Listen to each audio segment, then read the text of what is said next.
This is Real News Media TV, coverage you can trust. Please like, share, subscribe, and hit the notification bell. Select all for daily news updates. Corner shops tough it out in lockdown misery. The stillness of the night air on Olympic Way is a time warp for Curvin Rose, whose jerk pan was once a crackling cauldron of flavor, wooing palates from near and far. But nightlife on a road that traditionally hummed with activity has been halted by the coronavirus lockdowns, turning Olympic Way into an economic graveyard. As the breadwinner of his family, with 4 children to feed as well as an unemployed stay-at-home wife, Rose, a cookshop operator, has had to pivot from the jerking of chicken and pork at dusk. Now he sells the inner-city staples of canned food, flour, and rice at a corner shop. But even with this new venture, business has been slow, with only 4 days of operation because of a series of no-movement days set to continue till at least September 14.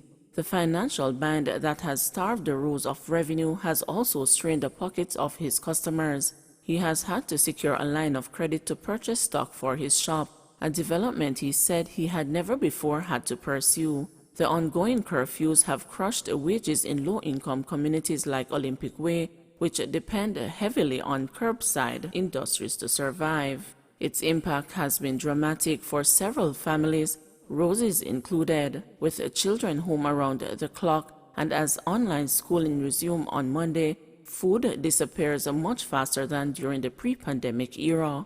If you buy a bag of bag juice, the whole of them done in a day, the micro-entrepreneur said.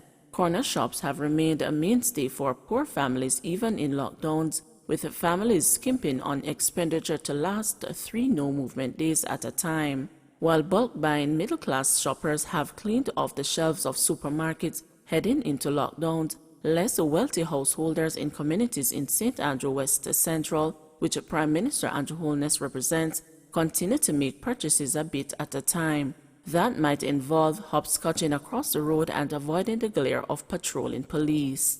A shop owner from Bay Farm Road, who gave her name as Glenda, pointed to her overripened plantains and other produce on the verge of rot. Closed for days, her concrete shop has been transformed into an oven for produce purchased on Saturday.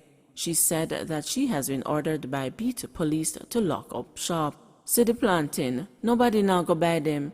And if me say me will give them for $70 finger, me lose, because of $100 me pay for one," she exclaimed.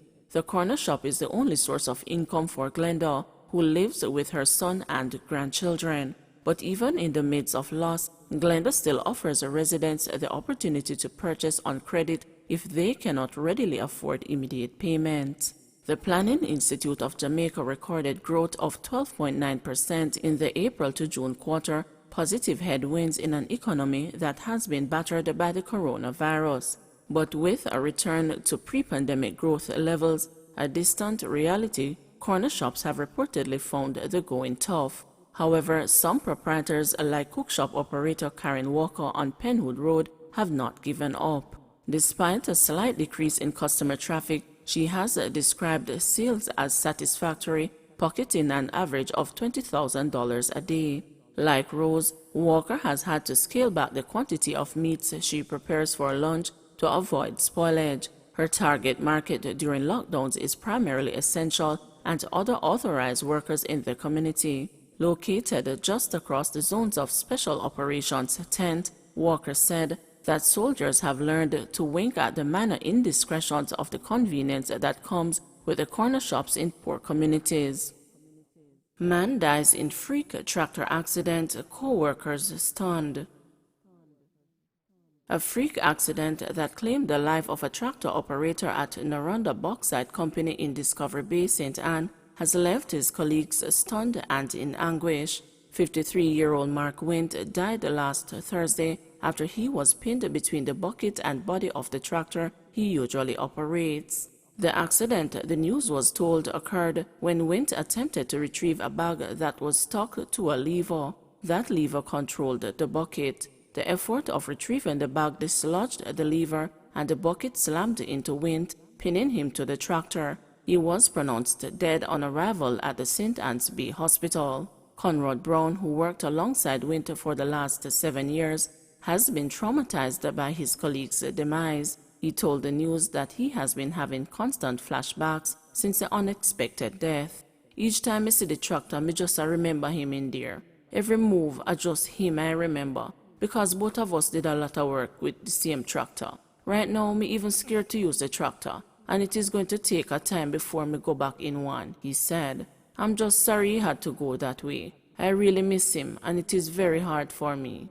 Brown said Wint, who was from De La Vega City, Spanish Town in St. Catherine, was a man of God, someone in whom his colleagues could confide. He is always there for any one of his co-workers. We could talk to him about any problem that we have. Once we reach out to him with any problems, after talking to him, everything changed for the better, Brown shared.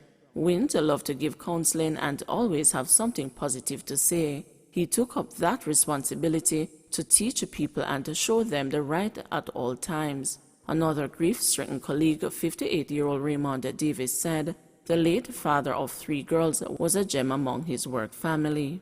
Every morning, he sent a motivational text to his co-workers' phones just to cheer up our spirits. He was always encouraging his co-workers to live good, just have a positive outlook on life. He was a member of the Peace Management Initiative in Spanish Town, always making sure society is a better place, said Davis. He too has not been coping well with Wint's death. It's rough, because me know him for a while now, and just to lose him in such a way really tears me up. The other workers here are also having a hard time, but we are getting counseling, Davis added. Wint was an employee of Select Engineering, which was contracted to the Randabach site. His supervisor, Andrew Richards, said he will be greatly missed. We can't forget Mr. Mark Wint. He was a very hard-working person, a team player, and very spiritual. Whenever we have devotions in the morning, he would always participate because he was a man of virtue and peace, Richards said. Our team right now is mourning because when we have a tragic thing like this, it is hard. Men linked to 10 murders in Clarendon nabbed by cops. Detectives assigned to the Area 3 Major Investigations Division have made a major breakthrough in their homicide probes in Clarendon with the arrest of 3 major players fingered in 10 murders in the parish. The combined efforts of detectives assigned to the MID and the Clarendon Criminal Investigation Branch have resulted in the clearing up of murders on Friday, September 3. The murders go as far back as 2017 and include 3 double murders. The accused and arrested charged for the murders are 22-year-old George Robinson, otherwise called Killer Booth, of Racetrack District, Clarendon, who has been charged for his alleged involvement in all 10 murders. 26-year-old Travis Hardy of New Harbor Village, St. Catherine, who has been charged for his alleged involvement in 4 of the murders.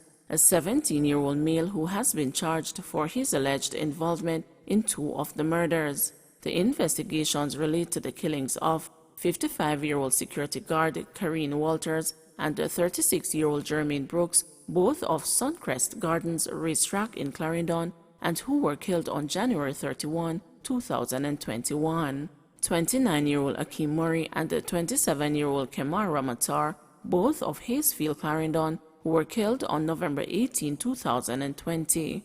36-year-old Rodney Lindsay, otherwise called Price, and 42-year-old Ian Morris, otherwise called Juglis, both of Springfield District, Clarendon, who were killed on May 31, 2017. 28-year-old Tavanna Bartley, otherwise called Finney, of Gibtown Waterlane District in Clarendon, who was killed on January 7, 2020.